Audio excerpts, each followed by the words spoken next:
Hello, welcome to the Alone Show. I'm your host, John Alone. In this episode, no regulars, cause reasons, I guess. Racing from somewhere in Dublin, Ohio.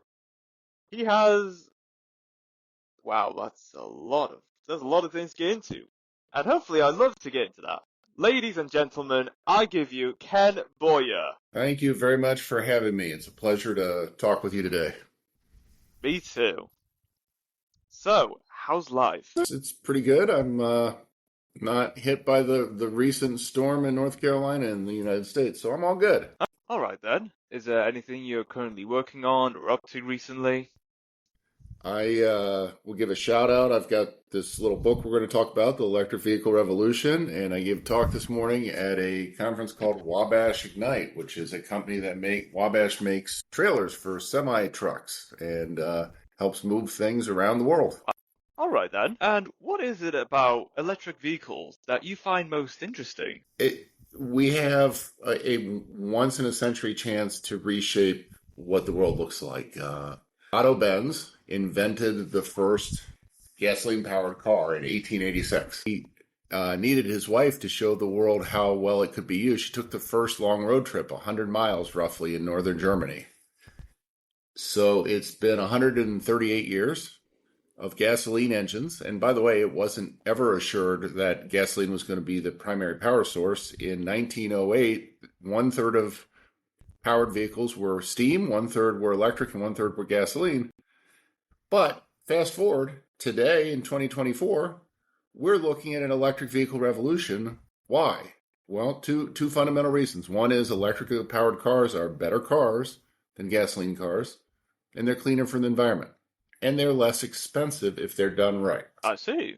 Alright then. And what's it going to take to ensure that electric vehicles are the primary standard for transportation in general? Well, I discuss in my book, The Electric Vehicle Revolution, 5 visionaries who drive the change, or lead the charge, the gears of change. And the gears of change, pun intended, because you don't need as many gears in an electric car.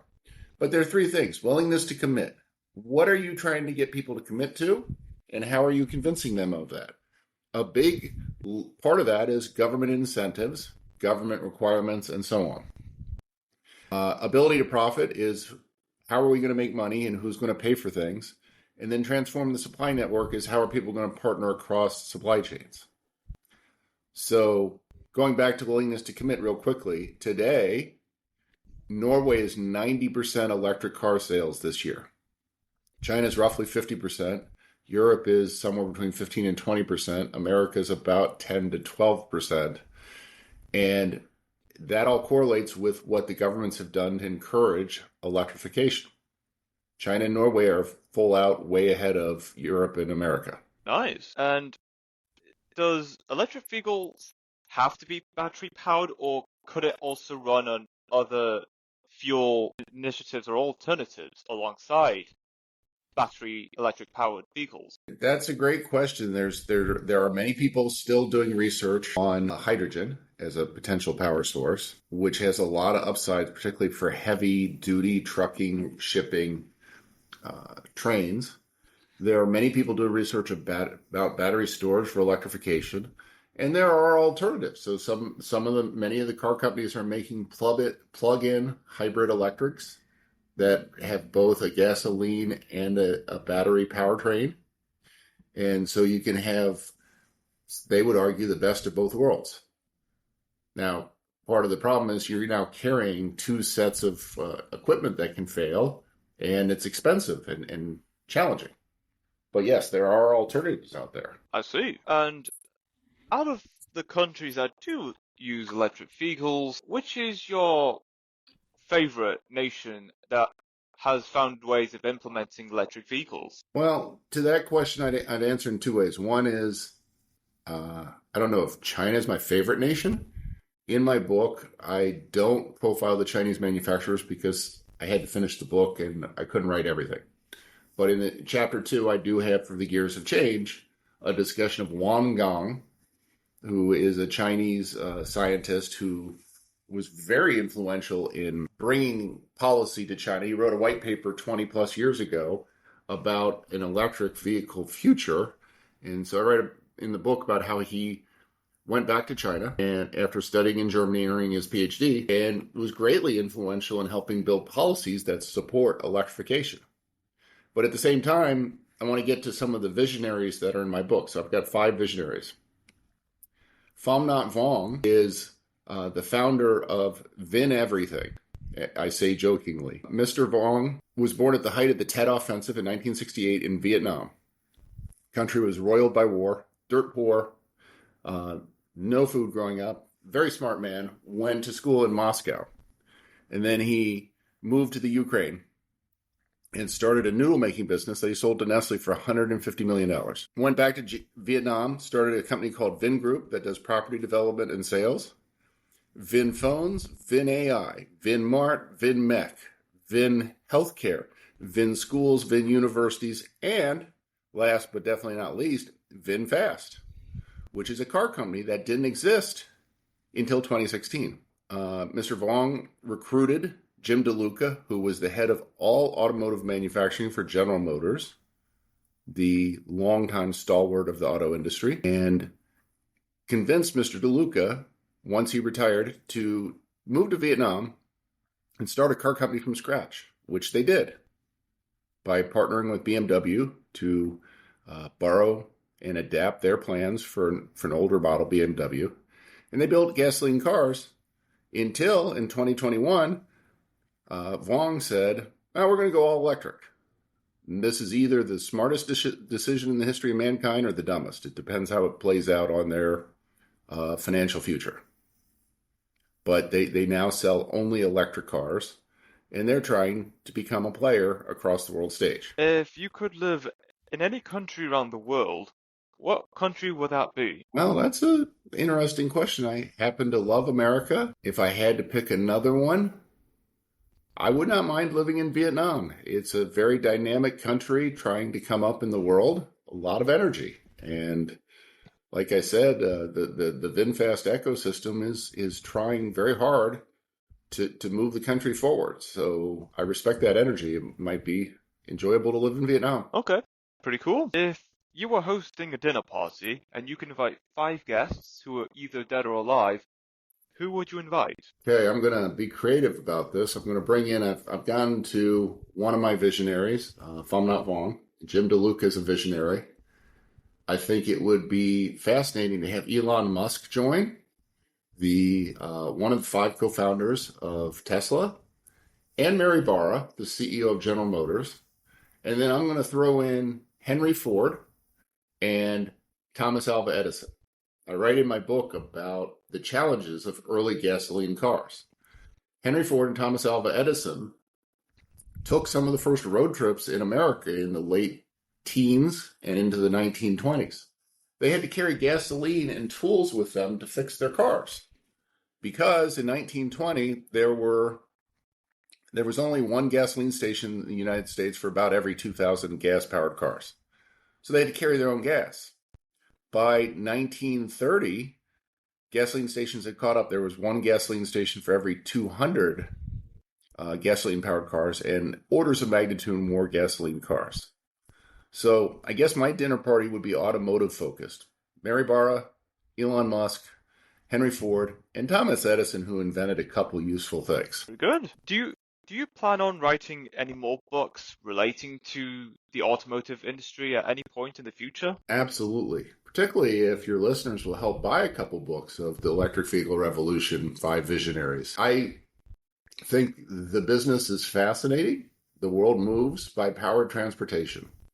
At the same time, we also have a change in energy sources. So my book has a chapter on power sources, which tries to look at from original power, fossil fuel power, coal, gasoline, natural gas, renewable power, wind, water, nuclear, solar. And how does that move through our environment and what are the needs for storage? And so the bottom line is there are thousands, if not millions of people around the world looking to find new ways to power our world, cleaner ways for the environment and ways that are lower cost. So electricity can be lower cost if it's done with renewable power. I And see.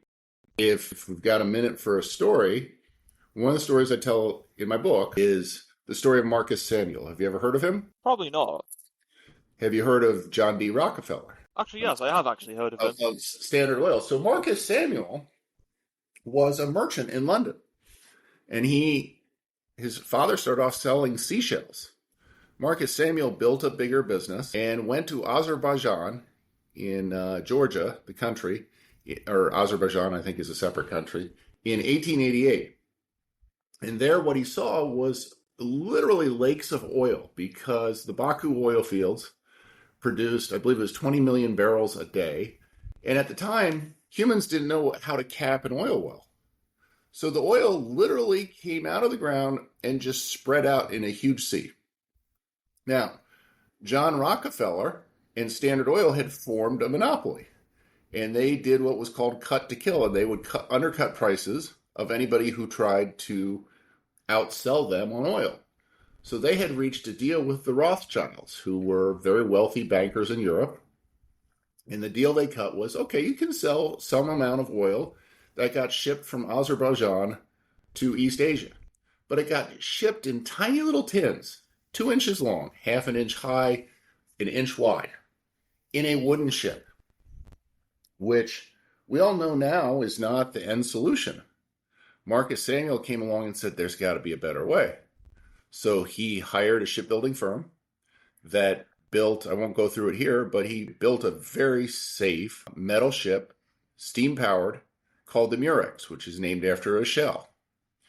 One of his brilliant things was the gentleman who was the president of the company that built the ship was on the board for Lloyd's of London. And for this to be a viable financial enterprise, so for the ability to profit, for that gear to turn, the ship had to go through the Suez Canal. Well, they weren't going to let a wooden ship filled with oil go through the Suez Canal because that tends to catch on fire. Well, Marcus Samuel's ship didn't catch on fire, so he got approval. Long story short, Marcus Samuel is one of 2 founders of Shell Oil, back to the Shell merchant in London. One of the great ironies is a British battleship got stuck a couple years after that in the Suez Canal, and along comes this oil tanker that pulled it off of the sandbar. So Marcus Samuel got a knighthood for saving the royal battleship. Embarrassing for the British Navy, but great for Marcus Samuel. I see. And if you were to give advice to someone that's getting into the automotive industry and especially electric vehicles, what would you say to those people getting into that? I'd say be tenacious, be creative, and be smart. Going back to the gears of change, that is really the strategy chapter 2 in my book. I want to mention the 5th visionary in my book, Rob Hansen. So Monolith Materials is a company that makes carbon black. Many of your listeners may not know what carbon black is. Carbon black is essentially soot. It's a byproduct of burning petroleum. Makes up the 30% of the weight of every automotive tire on the planet, bicycle tires. It makes up mascara. It goes into paint. It goes into any black tubing you see in a car or something else like that. It's one of those ingredients that makes the world go round that many people have not heard of. So along come Rob Hansen and Pete Johnson. They met at Stanford University, the Silicon Valley, studying mechanical engineering. And they had jobs for a solar company, and they got paid well. But they decided, well, we want to do something that will change the world. And their basic principles were, we want something that will be cleaner for the world and lower cost and better for the world. And so they kept doing their research. They eventually came across a gentleman by the name of Laurent Fulchery, who is a professor at the École de Mines Paris, which is not in Paris. It's in Caen, so southern France. But Professor Fulchery had written a paper in 1995 saying, theoretically, we can produce carbon black from natural gas, and it breaks down into carbon black, which is a useful substance, and into either hydrogen or ammonia with much lower carbon dioxide emissions than burning petroleum. Long story short, Rob Hansen and Pete Johnson found Professor Fulchery, arranged to buy his intellectual property and bring him in. And they've built a company, Monolith Materials, which is headquartered in Nebraska, that is producing carbon black from natural gas. They have their industrial scale production about to announce full scale, taking their production up by a factor of 10. And this is important because it makes 85% less carbon dioxide emissions and it's lower cost. So it's little things like that that can change and improve our world, much like Marcus Samuel moved us forward by saying, hey, we can move petroleum around the planet cheaply. One of the problems was now we can burn it many places more cheaply. So the theme of my book is we often take one step backwards before we take two steps forward. And your original question was, what can I do to get in the auto industry? Work hard, be smart, get along with people, and recognize that humans rarely get things 100% right the first try. But we're pretty smart at trying and coming up with a new way. Good point. And of course, when I hear electric vehicles, I hear something along like with electric cars and electric trucks/lorries, where I'm from, they call it. Is it possible to electrify commercial airplanes and cargo planes as well? Well, many things are possible. I'd say maybe not probable. Some people are trying to have electric airplanes. But what many people are looking into is what's known as SAF, Sustainable Aviation Fuel. And broadly speaking, this is also covered in my book on the chapter on power sources.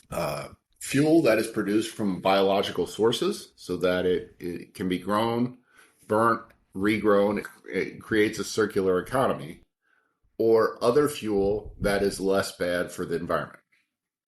So one of the things that I like to say is, yeah, we could go back to a world before the Wright brothers invented the airplane, but we don't want to. We can electrify airplanes and run them on motors, but it's hard to get a very large plane that goes very fast.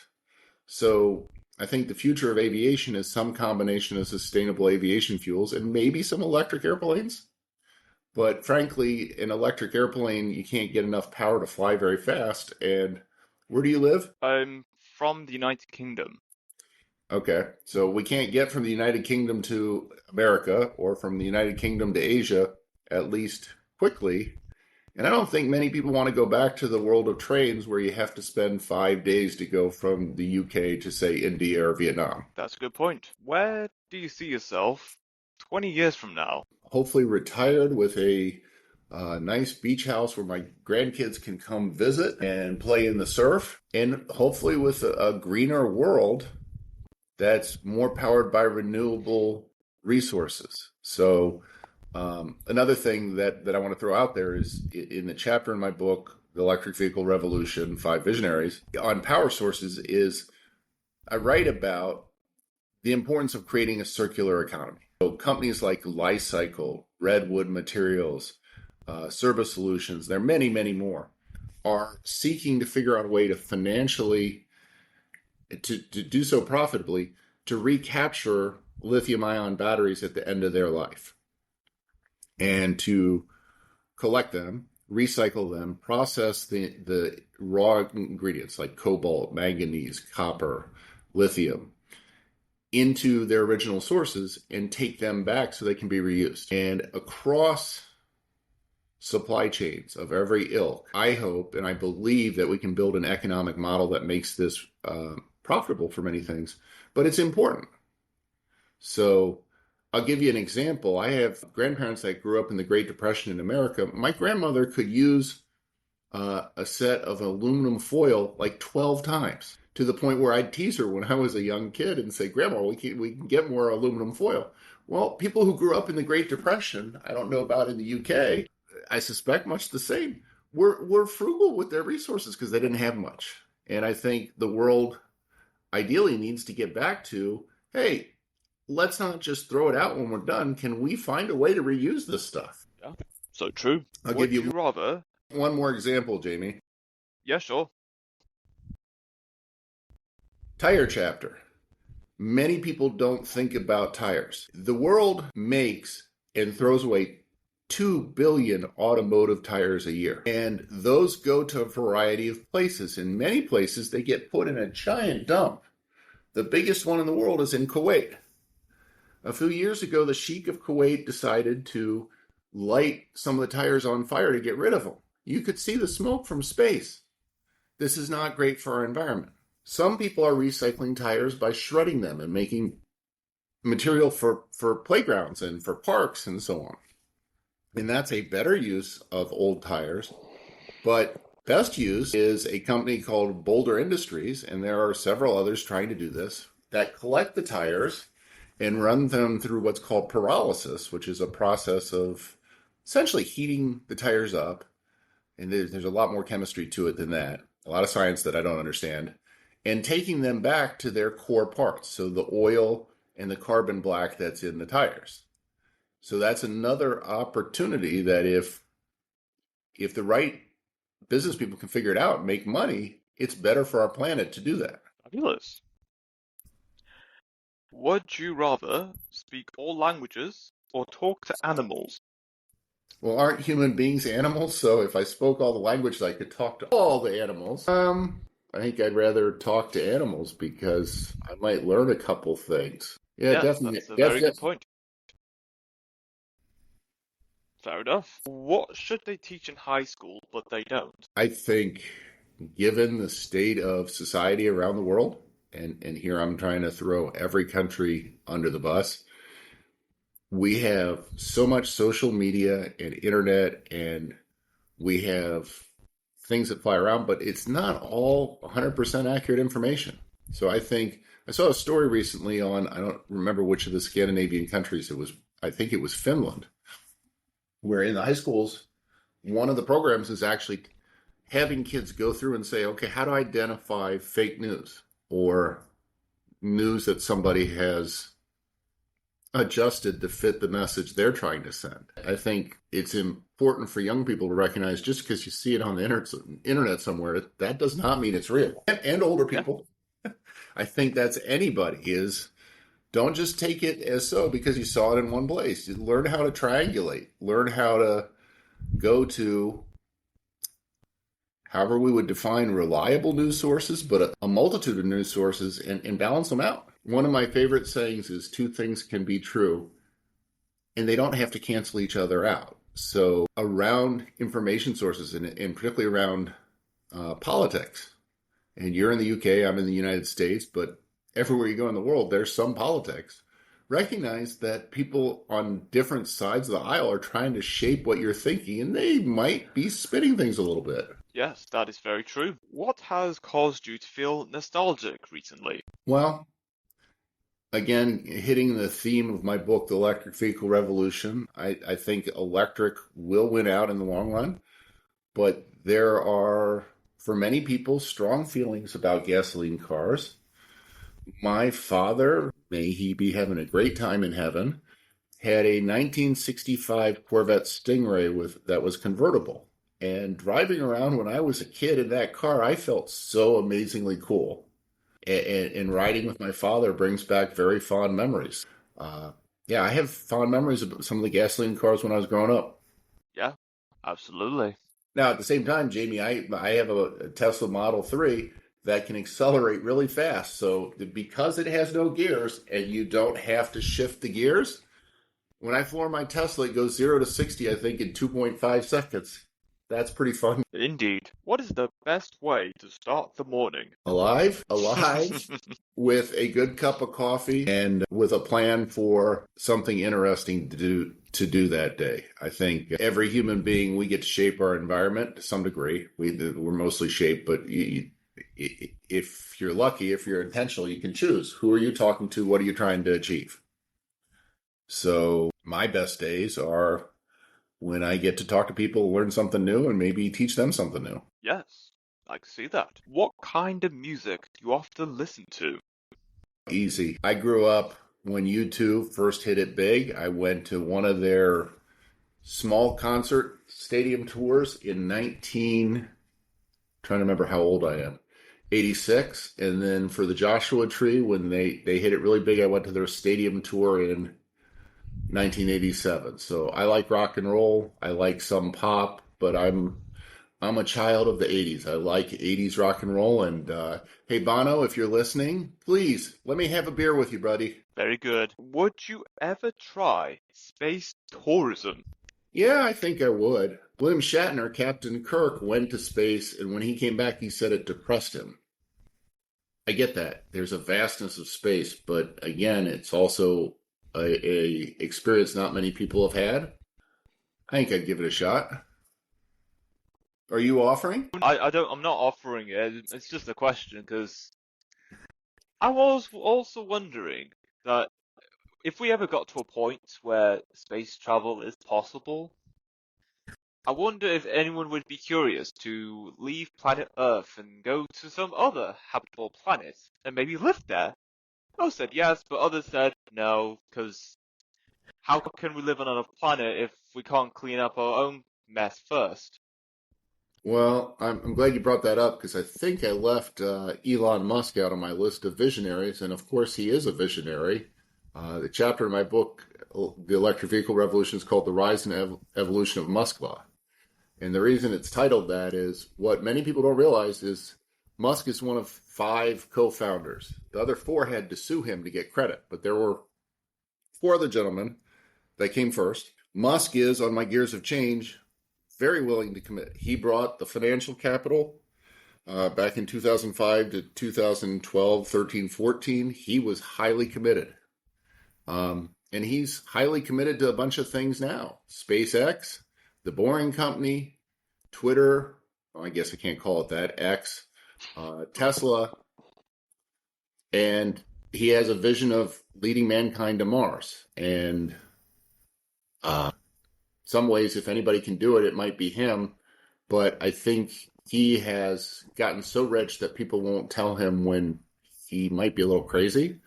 And he's not really committed to anything he's working on now. When he was leading Tesla in production hell, 2016 to 18, he slept at the plant floor of the NUMMI plant in California. And that was the primary thing in his life. He was working insanely hard on it. Now he has, and I don't even know, you'd have to look it up, 12 different companies that he's trying to run. I'm not sure what he's still committed to. So, and your Yeah, question was, okay, would I want to live on another planet? I don't think I do. But I hear the argument about we screwed up Earth pretty good. Why should we go screw up another planet? Well, one answer is to give ourselves options. yes, that's a very good point. Hopefully, we've And learned a couple things. yes, I sure have. And this is all we have for this episode. It was great having you on, Ken, talking about electric vehicles, the automotive industry, what's the next steps, and a lot of other things. It's been great. Yeah, thank you for having me. If any of your listeners want to reach out, I can be emailed at boyer9 at osu.edu. And of course, please buy my book, The Electric Vehicle Revolution: Five Visionaries Leading the Charge. Well, can't argue with that. And until next time, stay tuned for more.